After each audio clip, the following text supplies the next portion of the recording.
भैया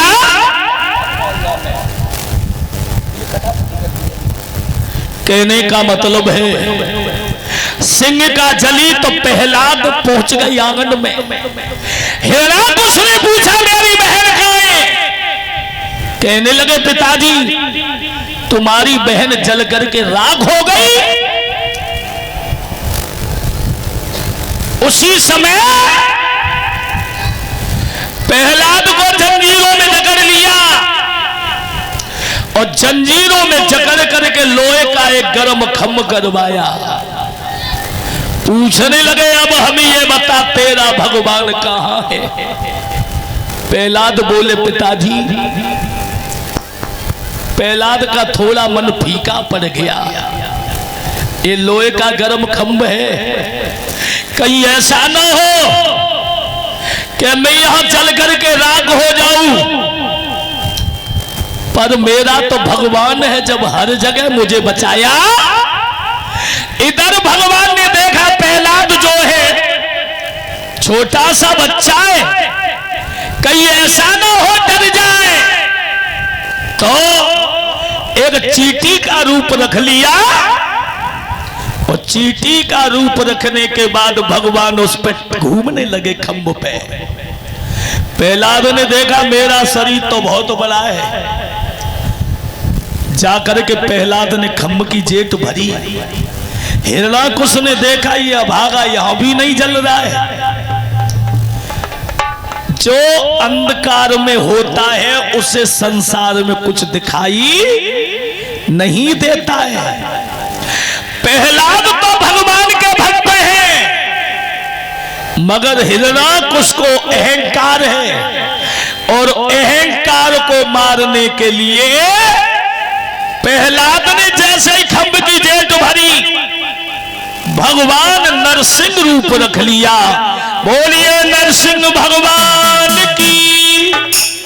भैया नरसिंह रूप रख लिया और हिरणाकुश को पकड़ के जंगा पे रखा, पेट फाड़ दिया उसका। और पेट जब फाड़ा है तो कहने लगा प्रभु मैं वरदानी हूं, आप मुझे नहीं मार सकते। तो कहने लगे क्या वरदान मांगा है? कहने लगा ऊपर न मरू नीचे न मरू। मैंने वरदान मांगा न ऊपर मरू न नीचे।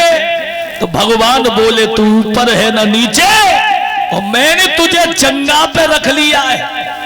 कहने लगा प्रभु मैंने वरदान मांगा न भीतर मरू न बाहर। भगवान ने घर की चौखट पे रख लिया। कहने लगा प्रभु मैंने वरदान मांगा न दिन में मरू न रात में।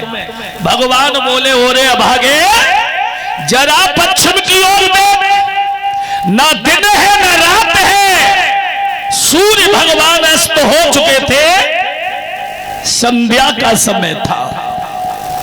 कहने लगा भगवान मैंने वरदान मांगा न अस्त्र से मरू न शस्त्र से।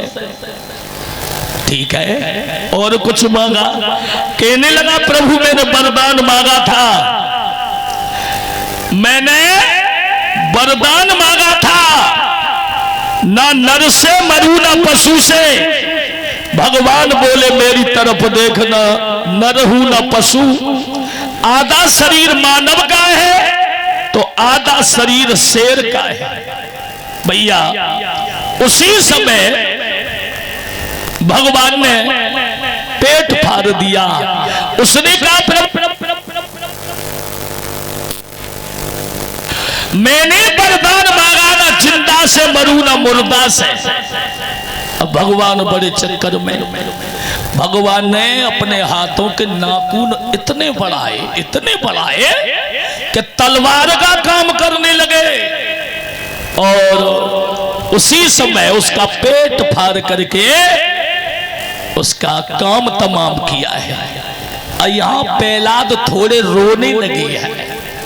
प्रहलाद थोड़े रोए तो भगवान ने कहा प्रहलाद तू पागल है। जिस घर में अगर एक मेरा भक्त हो जाए तो पूरे घर का बेड़ा पार हो जाता है। 7 जन्म तक सबका उद्धार हो जाता है। और तुम्हारे पिता नरक में नहीं जाएंगे। क्यों कि अधम से अधम पापी के शरीर से अगर मेरा हाथ लग जाए तो वो सीधा बैकुंठ को चला जाता है। स्वर्ग से विमान आया। आज भगवान अंतर ध्यान हुए। प्रहलाद ने अपने पिता की देह का दाह संस्कार करवाया। करवाने के बाद प्रहलाद जो है अंत में अटल पद प्राप्त हुआ है। बोलिए वृंदावन बिहारी लाल की। आओ छोटा सा भगवान का कीर्तन बोले।